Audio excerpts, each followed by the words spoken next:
दोस्तों जय हिंद जय भारत। मैं मदन लाल आजाद, संस्थापक संयोजक all India bike boat taxi union. आज दिनांक 21 जुलाई 2020 को आपके समक्ष प्रस्तुत हूं राजधानी दिल्ली से कुछ खास सूचनाओं को, कुछ खास समाचारों को, कुछ खुशखबरियों को लेकर के। दोस्तों जैसा कि आप सबको पता चल गया होगा कि बाइक बोट स्कैम को लेकर के कल इन्फोर्समेंट डायरेक्टरेट, जिसे ईडी भी कहते हैं, हिंदी में प्रवर्तन निदेशालय जिसको कहते हैं, उसने भाटी गैंग के बहुत सारे ठिकानों पर छापामारी की और उसकी लगभग 104 करोड़ रुपए की संपत्ति को सीज किया है और बहुत सारी नामी बेनामी संपत्तियों का पता लगाया है, बहुत सारे दस्तावेज बरामद किए हैं। ये प्रथम कार्रवाई हुई है सरकार की तरफ से, सेंट्रल गवर्नमेंट की तरफ से, वित्त मंत्रालय की तरफ से पहली ऐसी, जिसमें भाटी तिवारी गैंग की कुछ प्रॉपर्टीज को सीज किया गया है, अटैच किया गया है हमारे केस के साथ। और ये क्यों हुआ है दोस्तों? ये इसलिए हुआ है कि एक तो जो पिछले एक हफ्ते से आप लगातार सोशल मीडिया पर अभियान चला रहे हैं तमाम साथी, ट्विटर पर, फेसबुक पर, व्हाट्सएप पर, उसका दबाव। दूसरा, जो दिल्ली हाई कोर्ट का आदेश था 6 अगस्त का, कि 6 अगस्त से पूर्व इन्हें 4 सप्ताह में ही रिप्लाई फाइल करनी थी, अपनी रिपोर्ट सबमिट करनी थी, लेकिन ये कर नहीं पाए चूंकि कोरोना का बहाना इनको मिल गया था। लेकिन अब चूंकि 6 अगस्त आने वाला है नजदीक, तो 6 अगस्त को आफ्टर ऑल भारत सरकार क्या रिपोर्ट, एक्शन टेकन रिपोर्ट, अपनी रिप्लाई और एफिडेविट फाइल करेगी दिल्ली हाई कोर्ट में। ये बड़ा संकट का समय था, विषय था।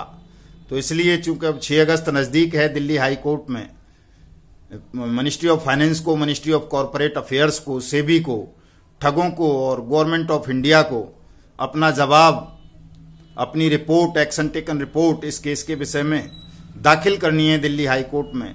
तो अब 6 अगस्त से पहले पहले बहुत सारी इस तरह की कार्रवाइयां ministry of corporate affairs, ministry of finance और सेबी और अन्य सरकारी एजेंसीज करेंगी।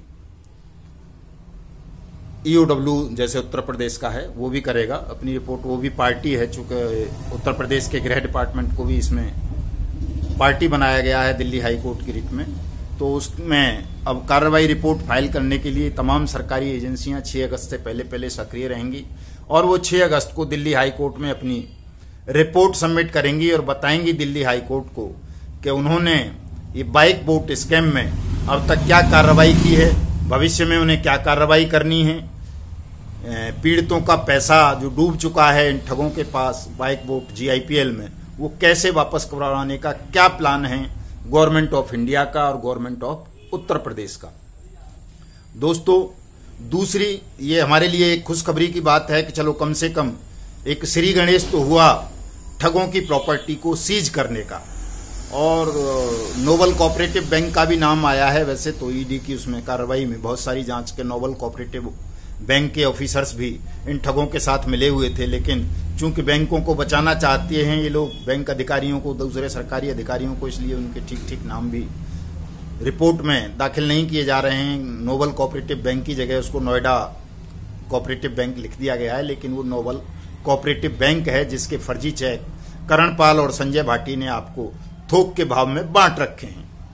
दूसरी खुशखबरी की खबर यह है साथियों कि जो आप लोगों ने सुप्रीम कोर्ट को तमाम ईमेल के द्वारा अपनी शिकायतें भेजी थी, उन तमाम शिकायतों को सुप्रीम कोर्ट दर्ज कर रहा है पीआईएल मान करके, जनहित याचिकाएं मान करके। बहुत सारे साथियों को PIL number issue, diary number issue कर दिए गए हैं और हमारे वकील साहिबान की टीम ने उन तमाम ईमेल्स को, तमाम जो जनहित याचिकाओं के रूप में डायरी में दर्ज की हैं सुप्रीम कोर्ट ने, उनको इकट्ठा करके एक बृहद क्रिमिनल रिट पिटीशन बना दी है, जिसमें हमने ये मांग की है कि एक तो ये बाइक बोट स्कैम जो है और इससे जुड़े हुए तमाम जो स्कैम हैं उन सबको सीबीआई जांच के लिए सीबीआई के हवाले किया जाए, इनमें नया फ्रेश मुकदमा दर्ज किया जाए अनियमित जमा योजना पाबंदी कानून के तहत, और अनियमित जमा योजना पाबंदी कानून 2019 के रूल्स को नोटिफाइड करके स्पेशल कोर्ट का गठन किया जाए और वहां 180 वर्किंग डेज के अंदर ट्रायल कंप्लीट करके आप सब लोगों का पैसा आपको वापस किया जाए। सुप्रीम कोर्ट में हमारी ये लड़ाई है इतनी सी, और ये जल्दी ही लिस्टेड हो जाएगी। इस पर सुप्रीम कोर्ट सुनवाई करेगा और मैं समझता हूं अब कोई कारण ऐसा शेष नहीं बचा है सुप्रीम कोर्ट के पास जो हमारी रिट पिटीशन को अस्वीकार कर दे, हमारी बात को ना सुने और इस केस में सीबीआई जांच के आदेश पारित ना करे। संभवतः 101% ये काम अब हो जाएगा। आपका सीबीआई जांच के आदेश होंगे, अनियमित जमा योजना पाबंदी कानून 2019 के प्रोविजन आपके इन स्कीम्स पर लागू होंगे। और दोस्तों, तीसरी बात, हमारे साथियों में बड़ी निराशा थी कि बाइक बोट स्कैम को लेकर के मीडिया बड़ा चुप रहता है, मीडिया में नहीं आता है। तो अब तो कल से आप देख रहे होंगे देश भर के तमाम अखबारों में और कई सारे टीवी चैनल्स पर भी आया है।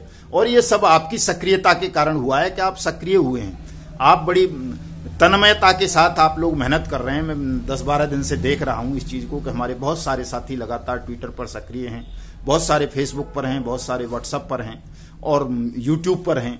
तमाम साथी सक्रिय हो उठे हैं, इसलिए ये सब कुछ हो रहा है। क्योंकि जब आप जागरूक होंगे, आप सक्रिय होंगे, आप संगठित होंगे, तो जाहिर सी बात है कि उसका दबाव, प्रभाव सरकार पर पड़ेगा, सरकारी एजेंसीज पर पड़ेगा और वो कर्तव्य विमुख नहीं होंगी, वो अपने कर्तव्य का पालन करेंगी निश्चित रूप से। सरकारी एजेंसीज को सक्रिय करने के लिए, जागरूक करने के लिए हम सबको जागरूक होना पड़ता है कि जो पीड़ित पक्ष है, शिकायत करता है, वो जागरूक हों, वो एकजुट हों। तो आपकी जो ये जागरूकता है, एकजुटता है, आपका जो संगठन है all India bike boat taxi union का, उसका जो असर बन रहा है, उसका जो प्रभाव बन रहा है, उसकी जो कार्यप्रणाली है, एकदम पारदर्शी कार्यप्रणाली, कानून सम्मत कार्यप्रणाली, उससे सरकार पर कहीं ना कहीं प्रभाव पड़ रहा है। और अब सरकारी एजेंसियां, हाई कोर्ट और आपके सोशल मीडिया पर जो आपकी सक्रियता है उससे प्रभावित हो रही हैं और कार्रवाई करने के लिए अग्रसित होंगी। मैं समझता हूं बहुत जल्दी और इससे भी ज़्यादा बड़ी कार्रवाइयां होंगी। और जो संजय भाटी है, बद्रीनाथ तिवारी है या करणपाल है, भूदेव है या रविंदर वर्मा है, महेंद्र सिंह है या कोई और एमएमसी है, ठग है, या जितने भी सरकारी अधिकारी हैं जिनका इन्वॉल्वमेंट इसमें रहा है, या जो मिनिस्टर्स हैं, सांसद हैं, या एक पूर्व मुख्यमंत्री हैं, 2-3 इसमें इन्वॉल्व, बहुत सारे एमएलए एमपी जिसमें इन्वॉल्व रहे हैं, उन सब लोगों तक भी इस जांच का असर आएगा। वो सब लोग भी जेल में होंगे, उनकी प्रॉपर्टीज को भी सीज किया जाएगा, नीलाम किया जाएगा और आपका पैसा आप सबको जल्दी ही वापस मिलने की प्रक्रियाएं अब आरंभ होंगी। ये उम्मीद अब पूरी तरह से धरातल पर उतर आई है। इसलिए किसी भी साथी को, अभी आप एक व्हाट्सएप पे वायरल हो रहा है कि हमारे एक साथी है बाइक बोट पीड़ित, स्कैम पीड़ित, वो सुसाइड करने की कह रहा है कि मैं पार्लियामेंट के समक्ष जाके राष्ट्रपति भवन पर आत्मदाह कर लूंगा। मैं ऐसे तमाम साथियों से, उससे भी ये अपील करना चाहता हूं भाई से कि वो ऐसा आत्मघाती कदम ना उठाएं और कोई भी साथी इस तरह का मतलब घृणित काम ना करें कि उन्हें आत्मदाह या आत्महत्या करनी पड़े।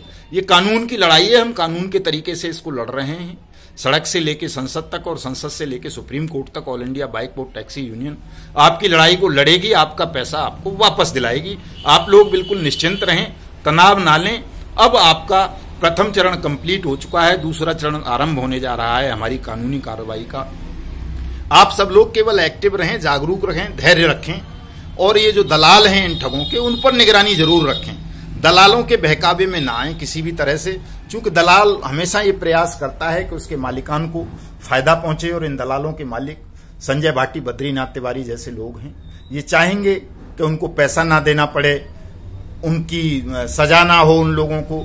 लेकिन हमारा प्रयास ये होगा all India bike boat taxi union का कि ये जितने भी ठग हैं इनके साथ वो वाली बात हो कि वो प्याज भी खाएं और जूते भी खाएं, 100 प्याज भी खानी पड़े और 100 जूते भी खाने पड़े। इनको आपका पैसा भी मैं ब्याज मैं जुर्माना विद इंटरेस्ट के वापस करना पड़े, दोगुना करके, और ये लोगों जीवन भर जेल की सलाखों के पीछे भी रहें ताकि भविष्य में कोई ठग पैदा हमारी मातृभूमि पर पैदा ना हो। जो हमने संकल्प लिया है ठग मुक्त बेईमान रहित भारत निर्माण का, आप तमाम लोग उससे जुड़ें। जिन लोगों ने अभी तक दिल्ली हाई कोर्ट की कार्रवाई में हिस्सा नहीं लिया है, अपनी शिकायत, अपना ब्यौरा हमें नहीं भेजा है, वो तमाम लोग भेजें। इस वीडियो संदेश के डिस्क्रिप्शन में मेरा व्हाट्सएप नंबर होगा, सब अपना व्हाट्सएप पे उसे भेजें। और तमाम लोग जिन्होंने भी अभी तक all India bike boat taxi union की सदस्यता ग्रहण नहीं की है, वो सदस्यता ग्रहण करें ताकि हम इस केस को और ज्यादा मजबूती के साथ कोर्ट के समक्ष प्रस्तुत कर सकें, जीत सकें और आपका पैसा आपको वापस दिला सकें। जय हिंद, जय भारत।